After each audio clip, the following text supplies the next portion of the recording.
So next up, we have Professor Jeroen, who's Senior Cryptographer at ZKM. He'll be discussing about how ZKM is enabling entangled rollups. So I'll hand this over to Jeroen.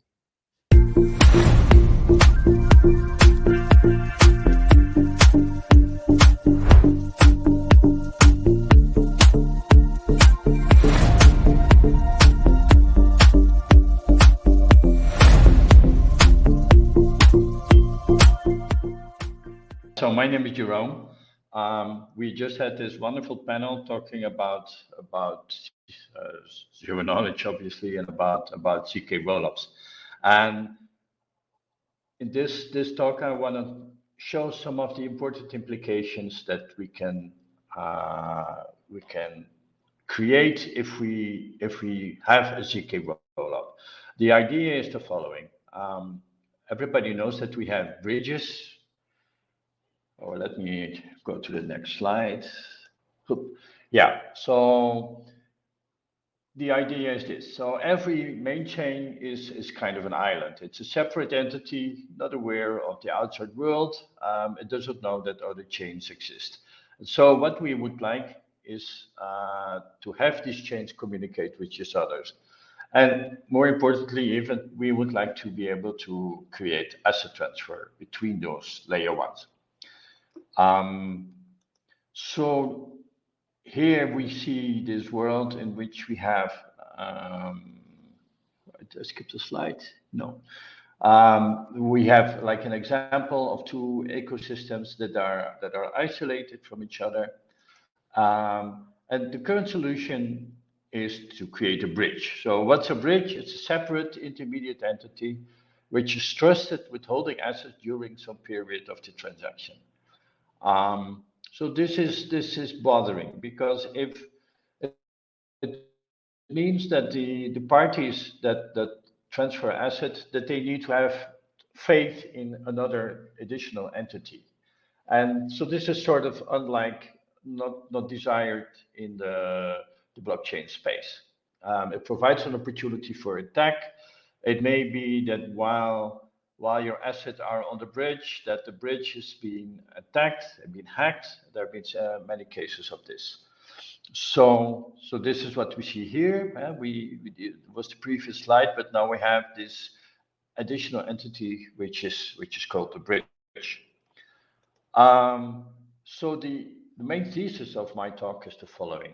I claim, I will show to you that by using a ZK rollup and using all the underlying assumption that the ZK rollup provides, we can implement cross-chain asset transfer. So we do what a bridge does, but we don't need a bridge. We don't need to introduce additional trust assumption or any new entities, nothing of the kind. So in order to solve this, we need to understand exactly what the ZK rollup is. We need to understand its components.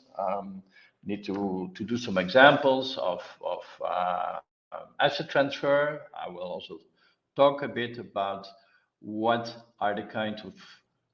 the kind of security that we have in asset transfer. Then I will talk about validity proofs, ZK proofs. Actually, I will using both terms to mean the same, even though ZK doesn't really mean ZK in the privacy sense. And then I'm going to show you how to do cross-chain asset transfer. I'll discuss a bit about liquidity optimization, and I will show you a new kind of rollup. So here is a conceptual picture of a ZK rollup. So on the top, we have like the user. The user has a wallet, sends a transaction to the L2 node. The transaction gets passed on to the L2 sequencer. We are not going to the details of how this sequencer is implemented, because it's not really of that much important for the context of our talk. So what the sequencer does, the sequencer, it will batch the transactions. It will put a bundle of transactions, put them into one big batch. And so the batch is sent onto the bridge contract, the roll-up contract on the bridge. At the same time, the batch data is also sent to the ZK VM. This is the prover that we have, that we supposed to exist, that will take the transaction data and will create a proof of its correctness. Then this produces a ZK proof. The proof gets sent to a specific subcontract on L1, which is the verifier, the ZK verifier, and hopefully the verifier approves the ZK proof, which means that indeed the transaction data has been confirmed. So here I give a slightly more detail about what the sequencer does. We have a transaction batch, then you must recall that in the case of a ZKVM, we actually need the execution trace, which is the whole computation of, so this is the result of this. We execute the state transition function on the old state on the transaction batch. This will give us a new state, and this will give us the execution trace, because the execution trace will be input to the ZKVM. It's sort of subtle here that we have a new state, which is like the state of the machine, and this gets compressed using the Merkle tree, right? So this is an additional step that you must take into account. I mean, the state gets compressed, then we separately need to compress the transaction batch, so we can a much more optimal data representation. And so these components, they are sent to the ZKVM, which generates the proof. And this batch is different from the original one. This whole bundle of things, they are sent to L1. And so here's the roll-up contract on L1. It will take this whole thing, set of 4 things from the previous slide. It will recompute, it will fetch the state and define this as, is this correct? Yeah, it fetched the current state from no, I think this must be the old state. And anyway, it will catch the state, and it will make the comparison. If there is a mistake, then of course it doesn't accept the new input. It will also verify the ZK proof, and if everything is okay, then the roll-up contract will update the state that is maintained on L1. So an additional topic that I would like to stress is the property of asset invariance. Asset invariance is a very basic thing. It's, you don't want to get assets to get lost or gained. The sum of the assets before a transaction must be equal to the sum of the asset after transaction. This is true for all the assets that's available. Of course, if transactions, if accounts are not incorporated in a transaction, then they don't change. So you can focus only on the accounts which are involved in the transaction. So this is what I call asset invariance. And so now we're going to do a kind of systematic verification of how asset invariance is maintained. If we have a simple transaction on one base chain, L1 chain, then asset invariance is guaranteed because of the fact that all base chains, they implement atomic transaction, right? Which an atomic transaction, we know from database theory, this means that all the transaction goes through and maintaining consistency in the database relations, or there is a rollback. So there's never can be an inconsistent state in the database, and similarly, never an inconsistent state in on the blockchain. And so implicit in this is the fact that all these base chains, they guarantee asset invariance. And why do we believe this is true? Well, because all these blockchains implementations, they are open source. And so it means that everybody can verify this implementation. So supposedly, if there are mistakes, they would have been corrected.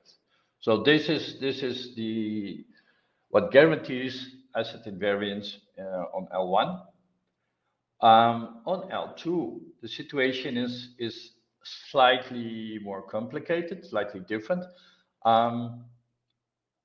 because on L2 we also have atomicity and correctness of asset transfer, which depends on correct implementation of L2, but it's not obvious that L1 or the people that are verifying the rollup that's maintained on L1, that they are going to believe blindly in the correctness of the source. You must realize that you must understand what the ZKVM actually does. So the ZKVM verifies that the rollup data that's published on L1 is consistent with the ledger program on L2. Okay, so with the implementation on L2. But if there were a mistake in this program, then the ZKVM will not catch it, because it's kind of the input to the ZKVM will be the wrong program. And so the proof will say, oh, it's correct, even though this is not what was intended. So there is an interesting concept I think we must keep in mind here, is that behind all this, there is like a reference implementation also of the L2 blockchain. And there is agreement on what this reference implementation is. And even in practice, I don't think it's much of a problem, because in many cases, the L2 implementation is sort of a copy or a significant percentage, a copy of the L1 implementation. So going on this point, so what L1 does guarantee is the availability of the rollup data, but it does not guarantee its correctness. Okay, so we must assume, we do assume usually that there is a reference implementation, and that this reference implementation is correct, and we do assume that the ZKVM will use this reference implementation in order to test transaction batch for correctness.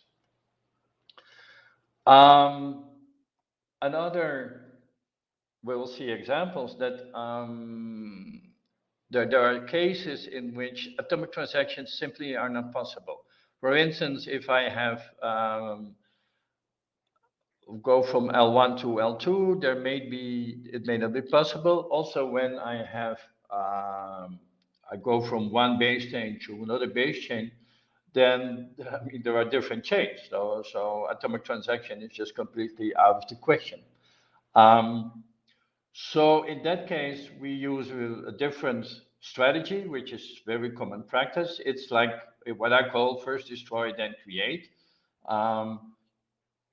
We assume that if there's a transaction, so you're moving assets from, I don't know, from L1 to L2. So the idea is that you're going to destroy the asset on L1, then you create a proof of this fact of this destruction of assets, and this proof can be used to create the correspondent value elsewhere. Okay, and so why do we do this? Well, if for some reason there's a problem in this step, and so the creation doesn't happen, then usually there is some party that's that's having economic loss, and so it will have an incentive to complain. Whereas if you do it the other way around, then maybe some party has gained some assets, and he has a very big incentive to remain silent about it. So this is what I call first destroy, then create. So let's look at some examples here. We are looking at an asset from a transfer from L1 to L2. So this is it's like buying assets on layer 2. So what typically goes on is that the client will transfer 10,000 assets, whatever. It will transfer 10,000 assets to a specific rollup account. And so this transfer has to be settled on L1. So this might take some time depending on the delay on the specific blockchain. Then when the settlement has taken place, then there will be a proof of this, and so this proof can then be sent to a similar. So there's like a brother. The rollup account on layer 1 has a brother, a twin account on layer 2. So these twin accounts will now receive this proof of transaction. And this will trigger a transfer from rollup account on layer 2 to the client account, the same client, but then it's on layer 2. And then again, this is a rollup. So in theory, this would also need await settlement of the rollup data be sent to L1. Okay, so this is the first example in which we see the use of first destroy, then delay. I didn't mention this in a previous slide. I just want to say, when I say destroy and create, I just want to go and mention to the details whether you're going to lock or unlock, or whether you're going to burn and mint, because I think as far as asset transfer is concerned, it doesn't make much of a difference. And so this is transaction goes the other way around. We go from L2 to L1. So it's got the same philosophy. So the client will send 10,000 assets to the rollup account to layer 2. Then we will have this transfer needs to await for settlement because it's a rollup, and so it has to be sent to L1. Then as soon as this transaction has been confirmed, then L2 can send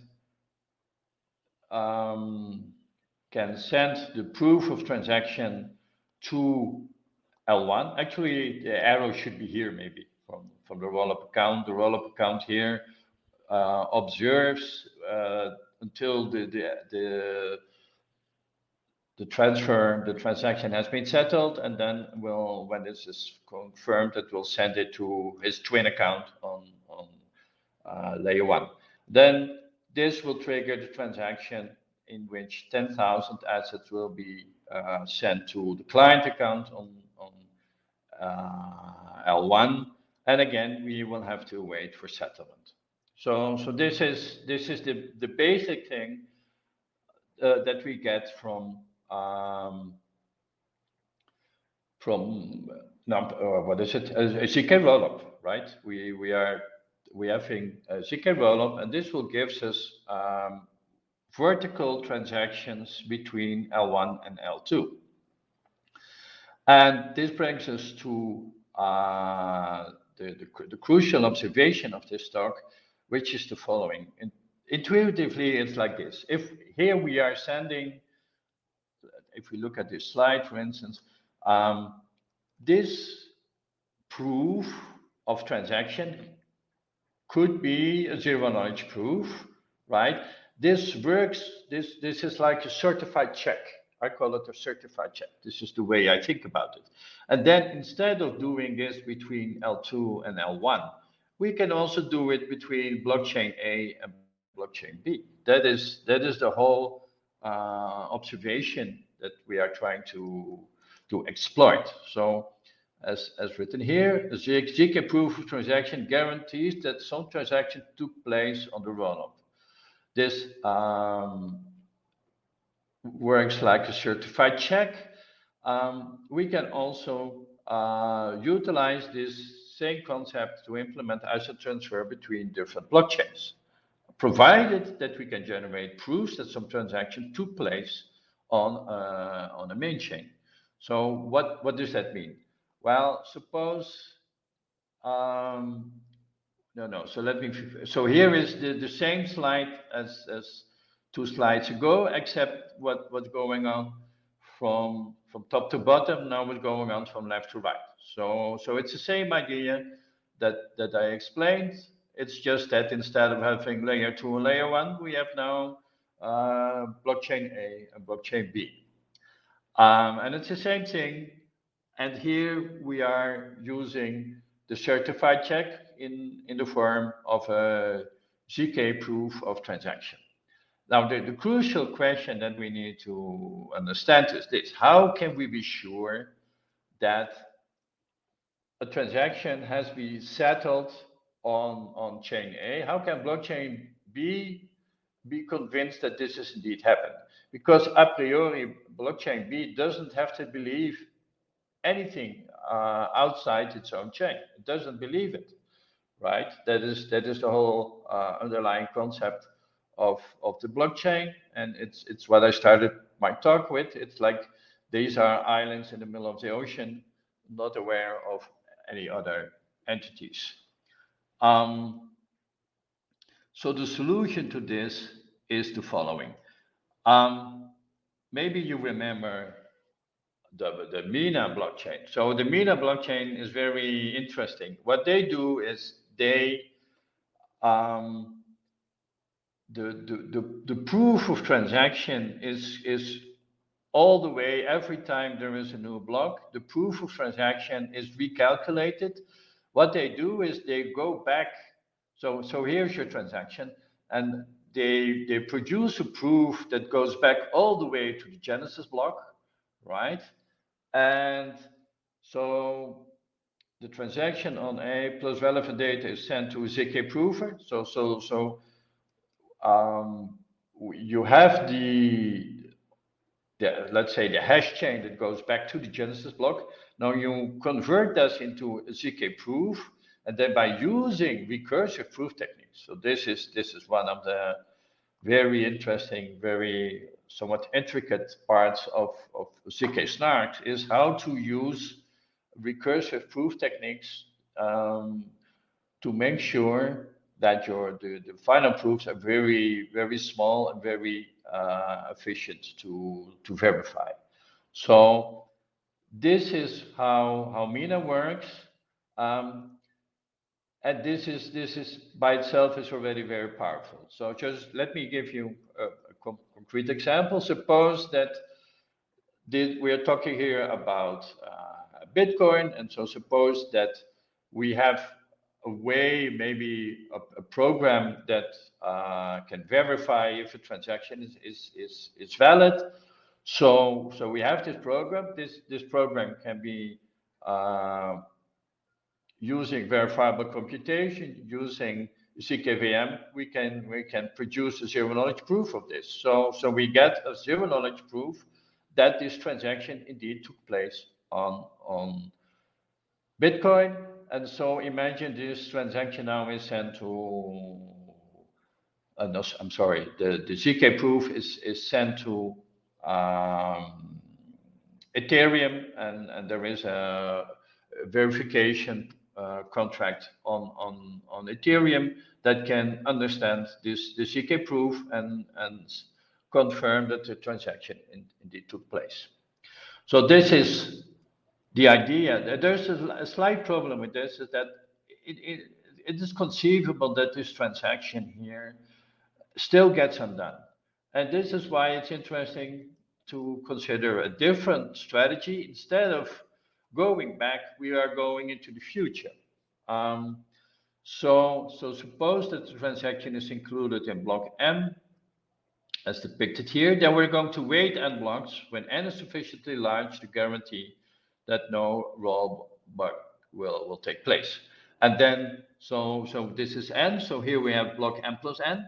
And then we are going to produce a proof that for the hash values of this, and prove that these hash values are consistent, and prove that the transaction indeed is included in block M.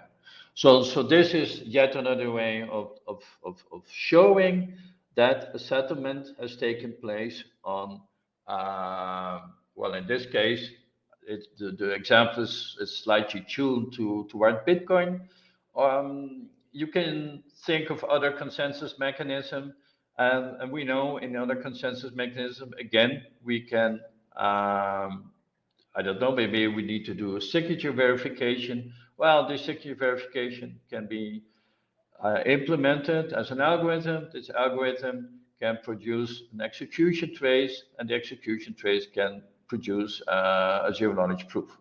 So this is the essential idea of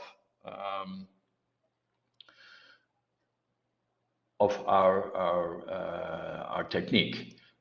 So I think I'll give myself like 3 or 5 more minutes, but we're getting to the end of this.